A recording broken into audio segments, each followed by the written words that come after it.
The following is a production of DallasCowboys.com and the Dallas Cowboys Football Club. How about them Cowboys? Yeah! Go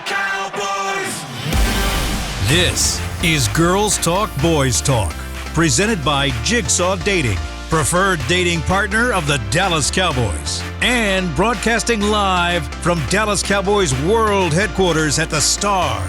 Now, your hosts, Christy Scales, Aisha Morrison, Nicole Hutchison, and Jess Navarez. All right, hey Cowboys Nation, welcome into Girls Talk, Boys Talk, presented by Jigsaw, the preferred dating partner of the Dallas Cowboys in the SWBC studio. I'm Nicole Hutchison alongside Aisha Morrison, Jess Navarez, Christy Scales. Ladies, what's poppin'? Sorry, my chair wasn't moving. It's all right. It's very How awkward. y'all doing today? Kind of missed y'all. Missed you. I just had to greet y'all. You know, I don't want to just start and we haven't talked Yeah. like a week. Well, a lot of news. There is that. See, there. Yeah. I'm always amused when enough. people ask us, "What do you guys do in the off season?" And it's like, "What off season?" Yeah, we don't have one. especially with the Cowboys. Yeah, There's no. always something happening. Because even if other teams do something, the Cowboys are automatically brought up 100%. to be in the conversation. So, yeah, there's really no such thing as an off-season year. Unfortunately, that the root word has no value here. Our guest has Enough. walked up. Oh, our guest has arrived. Can you go ahead? Yeah, He can't see me, so. He can't see me That's all anymore. right, I got you. But our guest. I'm sorry, I'll be right back. Take I a little got intermission. you. I got you. So we have a special guest today, as we do on Girls Talk, Boys Talk, and we are joined here. Look at that sweater. Can we talk about the vibes over here today? Can we be like you when we grow up? I It's a know. little chilly this morning, so. You know what? You gotta stay warm. You gotta stay warm, J-Lou. How you doing this off How y'all season? doing? Good. We have Jordan Lewis with us. Yeah. I don't know if y'all noticed. All right, Cowboys that's Nation. Let me go Nicole. ahead. I don't think I needed to do an introduction, but we got J-Lou in the building, y'all. Yeah. All right. But no, Jordan, I mean, obviously been a cool I off season. apologize. I was lifting. No, it's okay. It's all right. No. It's all right. You don't have to apologize for that. I mean, obviously, you re-signed with the Cowboys. I mean, how exciting is that to be back here in Dallas? I'm very excited. You know, me and my family, this is home for us. So we were excited to, get that call back that, they wanted to re-up. So I was excited and, just excited to see what we do this year. was there Yeah. ever any question in your mind about coming back? I mean, in free agency, you never know. It's kind of, it's kind of hectic. When you hit the free market, you never know what's going to happen. Your agent's telling you different teams are calling. So you never know where your headspace is going, and you don't know what or these organizations are thinking. So I was just happy that my organization will be back. Jordan, we talked a lot last year about you making this return from your horrific foot injury and all the work you put in. So what was it like having that feeling, getting that call, knowing that all that hard work really paid off to really have that burst towards the end of the season, to feel like yourself, you felt good, you looked great. How did it feel to get that call after everything that you had to go through to get there? Oh, it felt really good.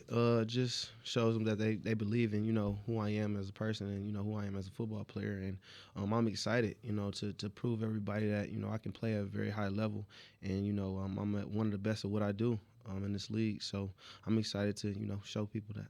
Yeah, man. Oh, go ahead. No, I was saying one of the things that we talked about, I think it was on this podcast, it was after the game in Washington. It was at the end of the season. But I just happened to have a conversation with Britt Brown, who I think a lot of Cowboy fans recognize that name, the director of rehabilitation, longtime athletic trainer with the Cowboys. But I've known Britt for 30 years. Yeah. And he is he's a very serious guy, and he's not the type of person that passes out verbal bouquets. So if he pays someone a compliment, that is like super high praise. And so he said that he thought that there were only maybe a few players or just one that he's been with in his career that could have overcome what you overcame, and that was you. And so I'd love for you to speak about Britt and just all that went into that, because the people don't see what happens behind the scenes. Exactly. Britt is my guy. Britt been my guy since I got drafted. He didn't really speak to rookies, and he took a liking to me. How hard I worked, especially coming off of a hamstring injury when I came in the league. So I had spent time with him like my whole rookie season. So we made a bond, and then over the years he just became even more fond of me because of the hard work that he sees me put in, and he appreciates it. He appreciates it, and like you said, he doesn't he doesn't show his emotions too much towards the guys unless you've proven yourself to be a loyal and hardworking guy. So he meant all the world to me in this process because he's the one that got me back on the field, and he never once said we're not going to get back on the field this year. He's always was like, okay, let's create this timeline. Let's just work every day and see how far we can get. So he was pushing the limits for me. He had my back during the whole season, and just making sure that I can get on the field and show what I had. So I mean, I had the utmost respect and love for Britt. Yeah. Go ahead. With all of that being said, I do think somebody should have been in the nominees for comeback player of the year. Yep. All things considering, I know like it's low key, but you finished your season as one of like the pinnacles of this defense, and to that point, so I have the opportunity to cover the draft.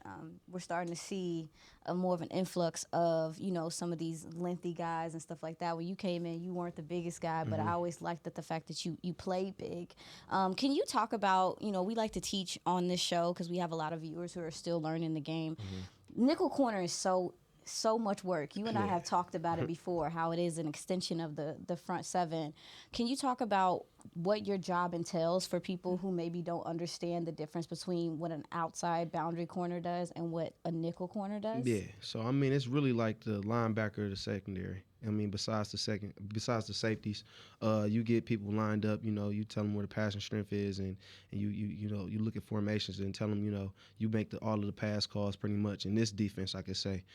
So it's really an extension of a linebacker, and you have to cover guys. That's fast. So it's really a difficult situation. I mean, a difficult position, and as you can see, it's getting tailored to where it's like we're full-time starters and being really I feel like impact players on defense to where it's like they're paying nickels now to where it's like as a starter. So it's definitely an extension of the run game and the pass game. So it's a hybrid position that you got to know how to understand the game and be able to run too. So Yeah. And it says a lot, obviously, about Duran, a guy that you kind of mentored, and seeing him do what he did, being able to play inside and out. I mean, can you touch a little bit about that as well? Yeah, I feel like for him it was easy. I mean, because he's so athletic and he understands the game, and he just had a feel for it. Coming in, and I know it was some kind of rocky times in his rookie season where he was like, bro, this is going too fast, but he always just kept his head down and kept working, and you could see his athleticism, his ability to cover, just shined all of the some of the stuff that he said that it was kind of hard doing in nickel. So he definitely he's one of those guys in the league that I feel like is really underrated as just a defender. I feel like he should have won Defensive Player of the Year. I think a lot of people would agree with you there. 100%. Jordan, my question for you is there's obviously a lot of changes every offseason, one of which is Mike Zimmer now being the guy in charge. How excited are you to learn under Mike? And what are you the most excited about, I guess, looking forward to learn from him from what you've heard? Just understanding, what he likes to do in defense. I mean, I know he has a reputation of, being one of the best coordinators in the league and having good defenses. And I just want to, just learn from him and understand, the game more and understand how I can impact the game and impact winning more. So I'm excited to see how he uses, us in the secondary and see what we can do, different combinations of coverages to see how we can attack offenses. Have you all started to have those conversations yet? I mean, it's been light. Okay. I know they're still figuring things out from, the old regime and the new, so they're trying to blend things and make sure everybody's comfortable with the new scheme. So I know they have their talks and they got to figure everything out, get the kinks out. So, I mean, it's been light talks about what we're going to do, but, we're going to see, April 15th. So. No, I mean, and even from a schematical standpoint, it's interesting because you talk about how much he persevered. You persevered through your injury. You've also persevered through several different coordinators and having to, really earn your spot, big guy. I mean, like, from the start, like, I think, again, I mentioned, unfortunately, like, I think some people do look at some guys that are undersized, that's different. But you just came in and you was like, nah, bro, I can play this game at a high level. I can play boundary corner. I can play nickel. How is that transition for you as a player also too, is with the different changes and all the changes you've experienced? Just in your keep you career? on your toes, man. Just make you a better football player. Honestly, just knowing different schemes and how people want to attack different offensive coordinators and position coaches, see how they see the game and how they feel is best to go out there and defend against offenses. So I feel like the different coordinators made a lot of us better football players and understanding the game. So I appreciate it. A lot of people would like condemn it, be like, oh man, look at me, I had all these coordinators, but I feel like it made me a better football player, understanding the game and just having that learning curve of I can adapt to whatever is thrown at me. So I feel like it made a lot of us better, just going out there and performing. How challenging is it for you to be able to adapt and learn from different coordinators, if it's challenging at all? It's always going to be a challenge because it's different things in the league. Like you said, it's different formations that you don't see every day. Like the Dolphins, they have a new formation every game. So you have to get those kinks out, especially when you have a new coordinator. You have to get the fundamentals down, and then you have to go out there and prepare against an offense, and try to face up. Match up and do different things with your defense that you just learned with these new formations. So it's definitely gonna be a challenge, but I feel like the guys are up for it. Because I think we can do it. I think what we were doing in our last regime, it was a tough one, but we still stuck it out because we knew we wanted to go out there and win and perform at our best. So that's the only thing really that matters. Yeah, so you come in 2017, and in that's in football time. That's a long time. No, in terms of, because you think about how things have changed and the Dolphins and some of the cool things that they're doing, and what Sean McVay and some of those things. What are some of the biggest changes in the way that offenses try and attack you since you came into the league? It's definitely shifts in format, shifts in motions. I feel like have changed the game, and it's getting more to where it's a positionless game. So whereas like tight ends can go out and play receiver, and right receivers can go out there and play running back like Deebo Samuels, and you have linebackers that can play safety, and safeties play linebacker like J.K. did. So I feel like the game has changed to a more fluid concept to where it's not a set player that plays this position. I feel like it's just a lot of guys that's just out athletic and understand the game more so than just like I said, a position, a guy that's like just set in a position. Yeah, but it puts more of an emphasis on the DBs, and y'all's athleticism and that kind of thing, because it seems like it's just more about matchups then. Exactly. Like I said, it's everybody's becoming a starter now. Like the slot guy is becoming a starter in this league. Everybody's playing 11 personnel. They're not putting a lot of tight ends on the field. It's just going out there and trying to find a matchup. So it's really like a glorified 7-on-7 with the run, honestly. Now, so with that being said, you as a competitor, is that exciting for you though? The way that going into a game that teams are looking to attack people in the slot and find matchups there. You already know what's up. You know what's coming. Does that fire you up a little opportunity to make some more money. Yeah. So, but honestly, that gives me more opportunities to get some personal goals that I've always wanted. So, and it showcases the guys that we have in the secondary, man. So I really believe in the last few years that we have the best secondary in the league, because I feel like nobody did what we did. And we just played man. We went out there and played man. Yeah, I remember. Yeah, we just went out there and played. Like, you can't go out there and play man every single game and be a playoff team without a good secondary. So I feel like we one of the best ones in the league. J-Lu, something that really sticks out about you as a person is you handle this position with so much grace, and you always are the guy in the locker room that is ready to talk, whether it's an easy time to talk after a win or a hard time to talk after a loss. And obviously wearing the star comes with a lot of outside pressures.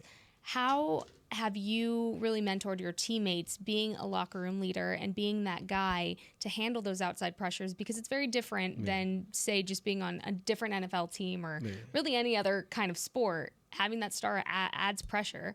How have you mentored your fellow players, and how have you kept a steady head and your mental health through all of that? Yeah, what I can say is, Coach McCarthy does an amazing job of, letting us be who we are. So guys understand, they can be themselves and find themselves in the system. And I feel like that's number one, just a culture builder itself. And just when it comes to like me and, the group that, that I guess spearhead or lead, it's just, like I said, being yourself, understanding that, we're one of the best units in the league. And through good times and bad times, that's still true. So that helps me, sleep at night, just knowing that we can compete with anybody. And, sometimes it's what you signed up for. I mean, those guys get paid too. When you get beat, it just happens. So we know exactly what we can do and, how talented we are as a group, because we face one of the best offenses in the league every day. So we know we can go out there and we can, compete with CD or B Cooks and stuff like that too. So it just gives us the most confidence to know that, we are who we are and we the best at what we do. Yeah, I love the way that Jess brought up kind of the mental health and mentoring aspect of it. And my question earlier was, since you came in 2017, how things have changed schematically or matchup-wise, on the field. But off the field, it just seems like, and of course that's with the coaching change as well, but it seems like Mike McCarthy, and then having guys like Chad come in that do a lot, and y'all have like your rejuvenation days and things like that. Has that been a big change over the course of your career, and how some of that is approached?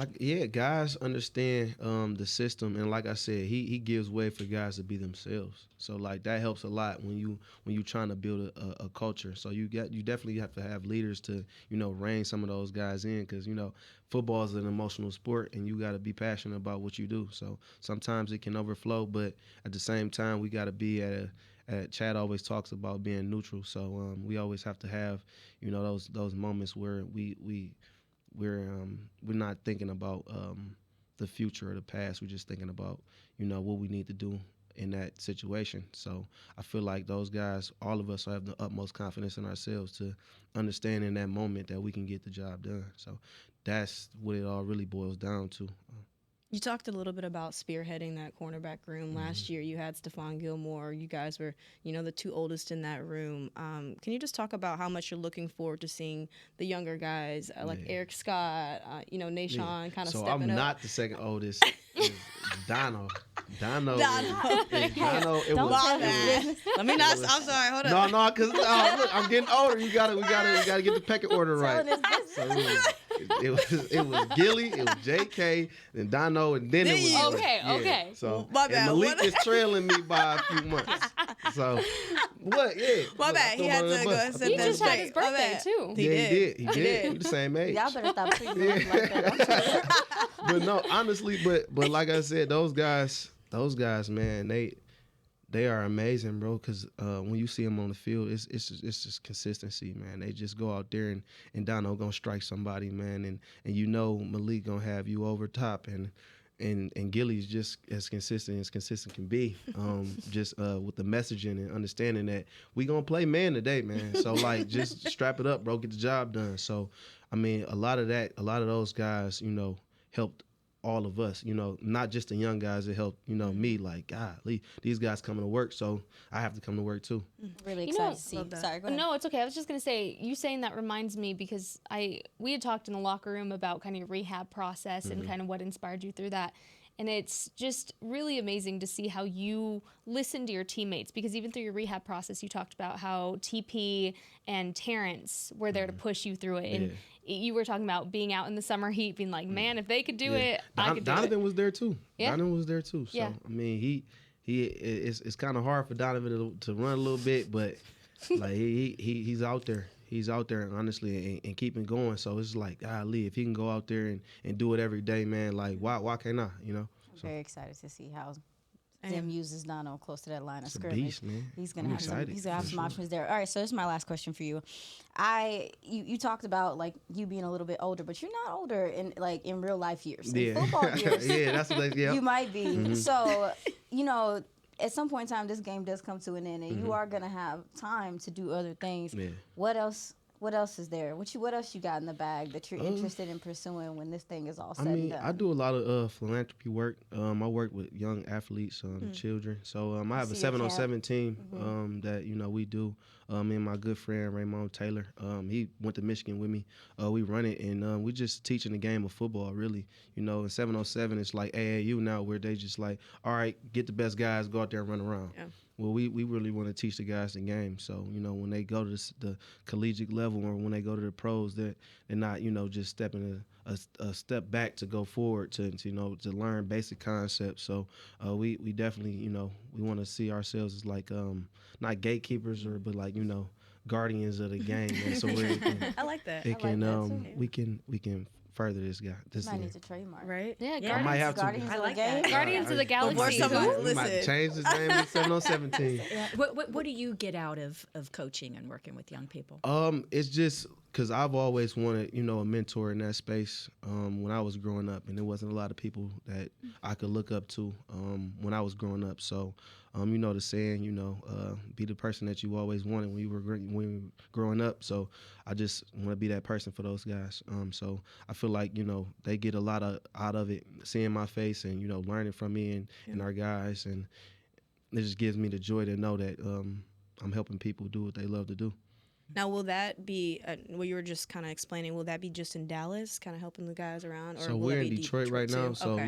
yeah, we want to make it like a national thing, but we Okay. got to start at home. So Love that. All right. I one have more. one final. I have a Cowboy question for you, and that is that a lot of fans, it's like, oh, they didn't go out and sign in the first round of free agency some of the bigger names and the like. it's so and spoiled, man. Yeah. Spoiled. It's crazy. Like this is the most talented teams I've ever been a part of. Like regardless of free agency or not, like we still got all pros everywhere. So like a lot of teams don't have that, and they still win the championship. Like the Chiefs. How many all pros did they have? Like we still have 8 all pros. But like I know we still have holes to fill, but it's just like that's a sense of entitlement that a lot of people have because they've seen these great teams, and I understand that we've underperformed in certain areas, but the talent has never been a problem. Like that's never been a problem, Well, and I don't think it will be. So I'm excited to see what this season holds. Yeah, we've been preaching patience because You've been preaching okay, I've been preaching patience just because you Which look we at some of the key. Yeah, we need that. No, I mean, it's just reality. Salary cap wise, they can't lay out that much, but not just the draft, but veteran free agents. So there is a long way to go between now and when they first step foot on the practice field at training camp in Oxnard. So. Well, we're excited to see what happens this year. Thank you so much, J. Lou, for taking the time out to Great. come out The here. best. The best, absolute best. We're going to take our first break. You're watching Girls Talk, Boys Talk, presented by Jigsaw, the preferred dating partner of the Dallas Cowboys. We'll be right back. We know that juicy, cheesy, grilled to perfection burger sounds amazing, but it does sound like something is missing. Pepsi, baby! The yin to this burger's yang. Burgers and Pepsi go together like burgers and Pepsi. This perfect blending of flavors makes every bite of lettuce, every sesame seed on the bun, and every sip of that crisp, refreshing, ice-cold cola a journey to Foodtopia. Burgers, better with Pepsi. That's what I like. At Jigsaw Dating, we obviously want the Cowboys to bring that 6th ring home. But to be honest, we're more focused on finding the person who will put a ring on your finger. That's why we created a dating app that reveals your face through meaningful conversation, so you can date deeper. Because it's personality that matters the most, not looks. Join Jigsaw Dating today, dating partner of the Dallas Cowboys.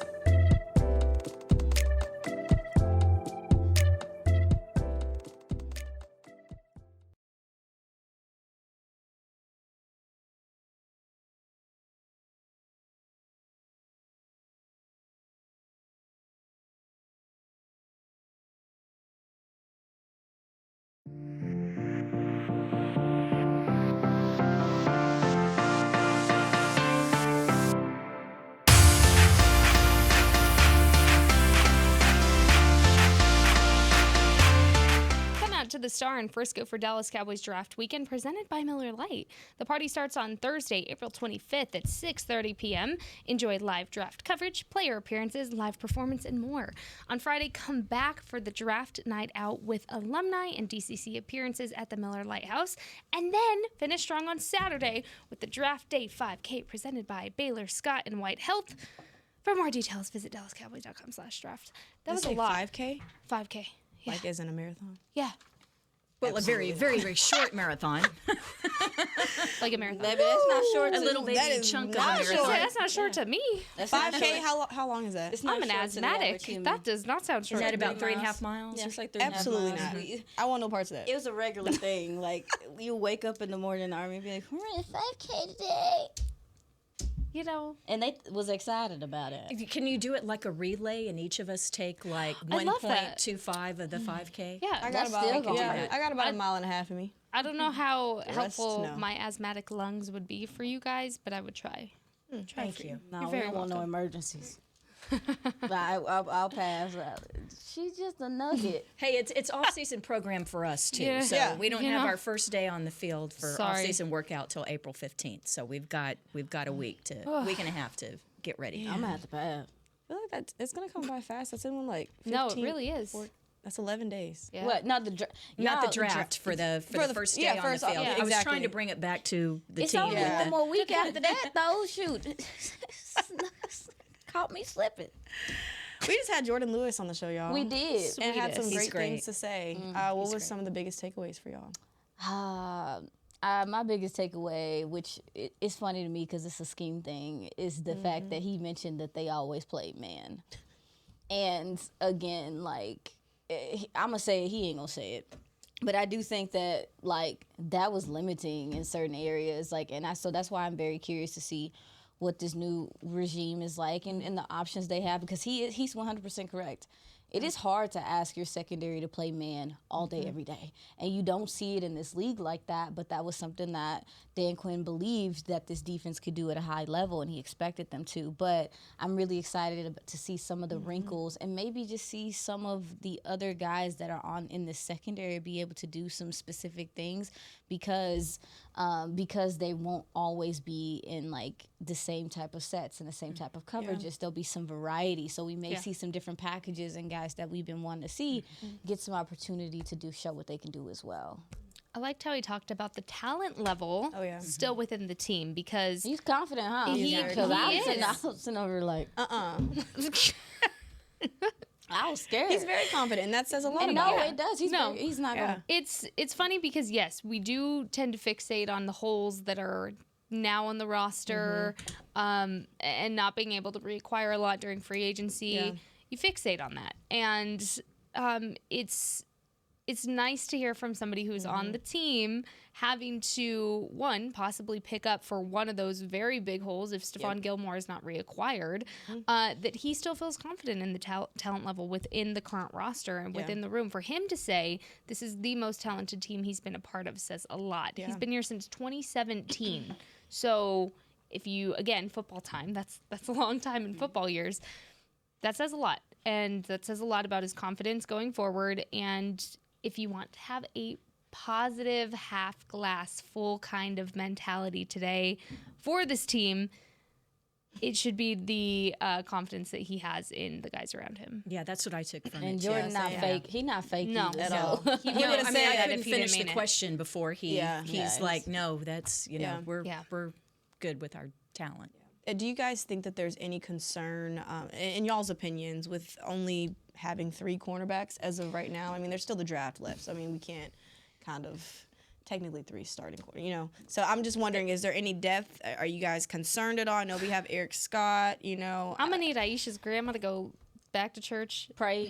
Put them on a prayer list. Yep, because injuries have Gilly. injuries For have been Gilly. a problem in that That's that what we position need group. prayer lists for. Yeah. Yeah, I mean, so I won't say I'm like concerned, but I do have questions, and it's not just about. I know we're gonna get to it. Yeah. It's not just about even the cornerback position. When you bring up an Eric Scott, I would be more comfortable if we had seen what he was capable of in any capacity last year. And I know we're gonna get to it, but it's the same thing for Awesome Richards on this offensive line. Is like some of these young guys, I think about a Junior Fajoko on the defensive line. Some of these guys that were drafted last year or brought in last year, because we weren't able to really see what they were capable of at any point in time, it's difficult to kind of gauge what the depth looks like. So, and another big part of it is that Zimmer is his own coach, and he's going to come in, and some guys are not, they may not fit what he has in mind for this defense. You know, like, now, again, I do think because it is one-year deals and stuff going on that he's going to trust some of these veteran guys and be able to go out there with them. But I'm curious about when you talk about the depth, is how they handle that, and if guys, and we're looking for guys to step up. We're looking for guys to come in and make the best out of their opportunities. So will it be, I'm asking you ladies, will it be, so if Stephon doesn't come back, will it be Trayvon, Deron Bland on the outside, and then Jordan at nickel? Yeah. Yes. Well, then... And then if something happens to Jordan, you'd probably have to move Deron inside unless, see Because who they can come in to be your backup and nickel. a lot of that is because no one can play nickel. Yeah, it's so hard to find. I hope fans understand what a jewel Jordan Lewis is. That's not why just I as a had him explain person. it. And I love that question because it's so hard to find that. And it's not just the build and the athleticism; it's an attitude and not just a willingness to stick your head in there and make the tackle, but to be a solid tackler. And Jordan is small by football standards, but he plays big and makes the solid tackles. And so I think he's one of the most underappreciated Cowboys among Cowboys fans, just because a lot of people don't realize how really difficult it is to play that position. But inside this building, he's so respected, not just because of, like Britt Brown and overcoming that injury, but just because the personnel people know how hard it is to find that kind of skill set, mindset, athleticism. If we talk about scenarios like that, pray something does not happen to Jordan Lewis. But if something happens to J. Lou and then you move Deron inside, me and Aisha were kind of touching a little bit about this. Do you possibly give Nahshon Wright, an opportation? Because we did see a little bit. He's more of an outside guy, don't you think? He's tall and long. Outside guy. Do you place Nahshon Wright outside? But how much confidence do you have in him? We saw a little bit of him last year, but not, like I mentioned, or like Aisha mentioned, enough. You have to see. You can't speak on a confidence level that you haven't seen, right? And so you have to see, especially under Mike Zimmer, you might not see these players that you're used to writing off as players to write off anymore, because Mike Zimmer could come in and be the polish that the Gems need to really shine. Like, you just don't know yet, because it would be different if you were still under the Dan Quinn reign and you kind of knew what to expect. That's not the case anymore. And so you don't know, just like those second year, or now going to be second year players from last year's draft, you don't know. And, I heard somebody talking yesterday about injecting youth within teams. This is going to be a year where, yes, you rely heavily on your veteran players to be the leaders in their respective rooms and all of that. But this is also going to be a year that defines your future going forward, because you need the youth to step up and step into those roles, whether they're second year or third year or whatever. You need those roles to start being established for if those veteran players can't come back next year. I don't know if you took a gander at the free agents for next year. Don't do it unless you want to be depressed, is all I'm going to say. But you have to start thinking progressively and think forward. There's a lot of big names that you, again, don't want to go look at that free agency list for next year. These youth players have an opportunity to start setting in stone that they are that next guy. That's all I'm saying. I think it's going to be important as well. That fantastic point by Jess, but I think it also is going to be important as well for guys like Israel Mukuamu to reestablish himself. I thought the year before last that we had an opportunity to see some of his coverage ability and what he was capable of, and we weren't able to see him a lot last year. So it's another thing that comes to mind. And the thing about Israel Mukuamu, although he plays safety, he is a corner. He was a corner in college. He has corner ability. I wonder if Zim. That's the difference about a new coaching staff. It's like they might look at him and say, "Hey, we might want you to go back to corner because we don't have the depth there." It's just there's different there's different options there. But to your point, Jess, you even think about like a Sam Williams and these guys, like you really are looking for some of these second, third year players to take a jump. And honestly, they're going to have to help some of these, you know, to help get through the season with a lot of your star players being veterans now as well. So I'll tell you one guy that he was practice squad last year, but a cornerback that I'm really rooting for this season to come in, have a strong offseason, a good camp, and actually get some time on the field this year. But Josh Butler. I knew you were going to say love Josh. that young- I knew you were going to say I love Josh. that young man. Yeah, actually. Fire. And that name may not be familiar to you, but you may remember the social media thing from a couple years ago where there was that player from Michigan State, and it was senior day where the parents walk out with the seniors onto the field. And there was a player, it ended up going viral because he walked out on the field with his dogs because he had lost both of his parents. And so that's Josh, and he's a Dallas Cowboy, and he does so much of the community work, does a lot with community relations. If there's something that you need an event, and he's going to be the guy to show up. And West Mesquite High School, you know, so, but just a great young man, and I'm really rooting for him to have a chance to be one of those guys that takes a leap and, you know, be a good player on special teams and then hopefully get some defensive snaps as well. Yeah, he showed up in the preseason. We got to see him.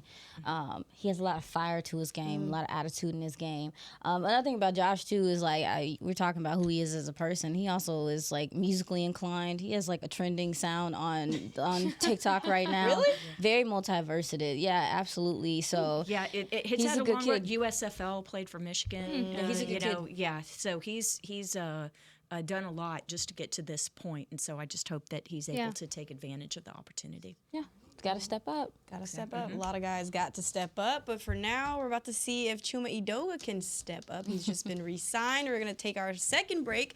You're watching Girls Talk, Boys Talk, presented by Jigsaw, the preferred dating partner of the Dallas Cowboys.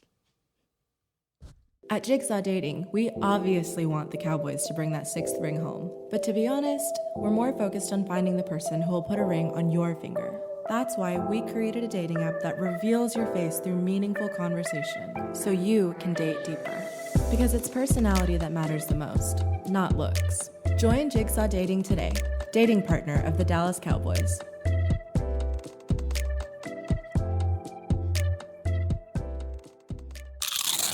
You know that sound anywhere. It's the crisp crunch of that first nacho chip. With its perfect cheese to sour cream ratio sitting atop a layer of delicious beans, it's a sip away from perfection.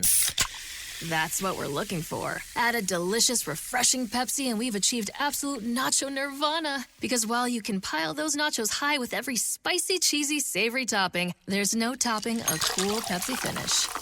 Nachos, better with Pepsi. That's what I like.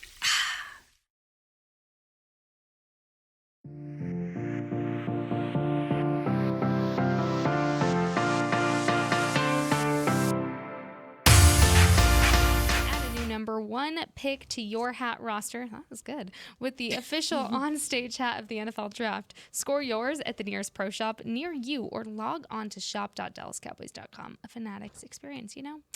That sounds like a good gift. So, Dad, if you're listening, you didn't hear that. Need help. You didn't hear that at all. Just as shopping is done. His birthday is coming up See, there you next go. month. There you But go. again, Dad, you didn't hear anything. Didn't hear a thing. All right, ladies. Chuma Edoga just re-signed with the Dallas Cowboys on a veteran salary benefit deal. Christy, can you just go ahead and explain that for those who don't know? Yeah, so a veteran, that is a way that you keep a vested veteran, 4 more years in the league on your roster at a lesser cap hit. So basically you're getting a 4+ year guy for basically this base salary of a 2-year guy. Okay? So Chuma gets his money, but the way that it counts against the cap, it counts less against the salary cap. Why is this? Because when the salary cap came in, you have your top guys that are going to get the vast majority of the cap space, right? And then the younger guys, you want younger guys on your roster because they're less cap space. So you have the haves and the have-nots. And what was happening in the league is the middle veterans, they were getting squeezed out. they were getting cut because their salary would be, for example, $1.3 million instead of $900,000. There is a minimum base salary in the NFL. So if you're a first-year guy, a second-year guy, it gradually goes up. The more years in the league, the more money you get. So that middle class was getting squeezed out. So the Players Association and the league came up with this idea where we're going to have this veteran, it's basically like an exception, where the middle-aged guys get their money, but it's going to count as a younger guy.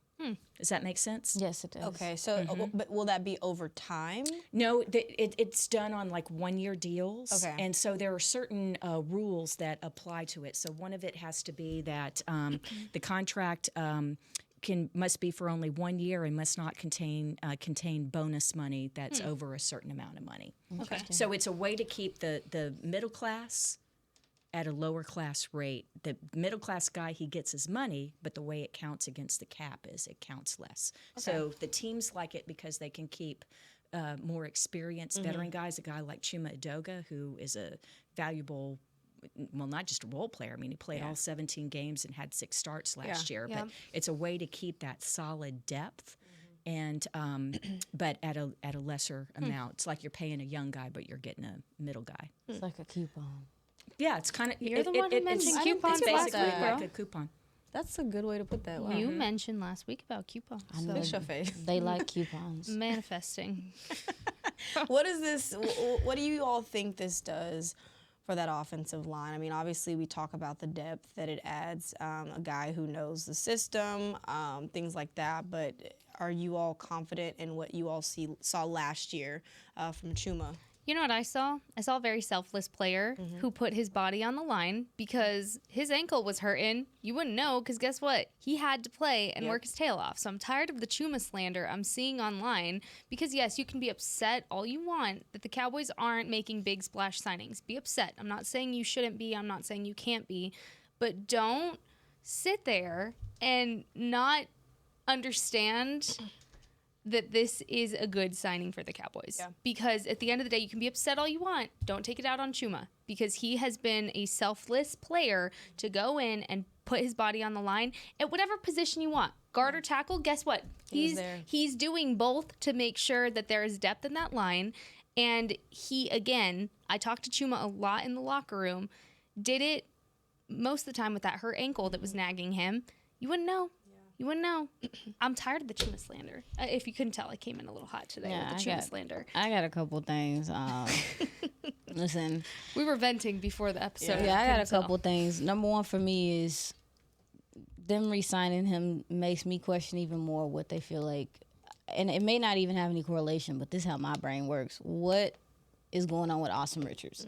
Yeah. That's where I'm at because this was a 5th round pick, granted, and I get that, but from my understanding, they felt pretty good about this player and his ability. And he put on some size last year. I wanted to see what he was capable of. And the few times we did see him in, he seemed like he fit the bill. So that's my number one. My number two is I thought that Chuma's work at guard was far better than it was at tackle. I understand them bringing him back, but from a film standpoint, there wasn't a lot there that was encouraging to me. Granted, he did come in and, just brought up the point about him being selfless and him being available and ready. We appreciate that, but there were key moments in games last year where the communication was off and things like that, partially probably because of what you said, is that he's filling in last minute, stuff like that. So I do think this might give him more of a fair shot, but and possibly he'd be the swing guy, or whatever the case may be, which is still valuable. But I'm more concerned at the fact that where Austin Richards' development is, because I would think that he would be the guy that maybe they were looking at to step in as the swing guy. And I guess you can't have as much as they found a way to kind of budget shop this situation, so maybe it doesn't really have any say or bearing because because Chuma is so affordable at this point right now to come in and play, but it does make me question a few things about what their vision is maybe for Awesome.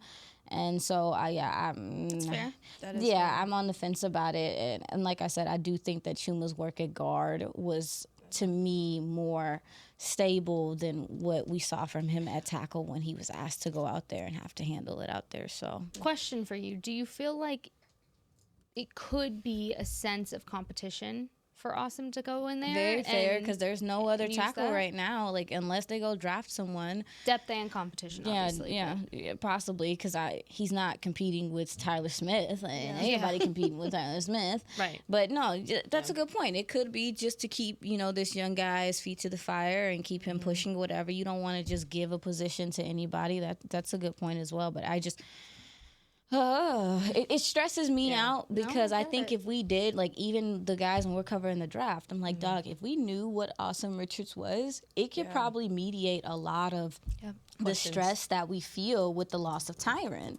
But because you don't know, it puts you in a tough spot right now. And I really wish we knew, like, what do you think about this player? But those are my thoughts about the Chuma thing, is like, do what you got to do, I guess. Yeah. I guess at this point. No, I think that the ankle is an important part, because some of what you mentioned, it looks like a lack of communication that Aisha mentioned, and Chuma, he missed a lot of practice time last year. He was, how Tyron and Zach would get time off, like some veteran time off, and Chuma didn't get to practice that much just because of the ankle. So maybe it, it did manifest itself in some games sometimes, but more practice time would be helpful in terms of that communication. Yep. Absolutely. We got a lot to look forward to next year, but that is a wrap for this week's episode and show of Girls Talk, Boys Talk, presented by Jigsaw, the preferred dating partner of the Dallas Cowboys. We'll see y'all next Thursday. This has been a production of DallasCowboys.com and the Dallas Cowboys Football Club. How about this, Cowboys? Yeah!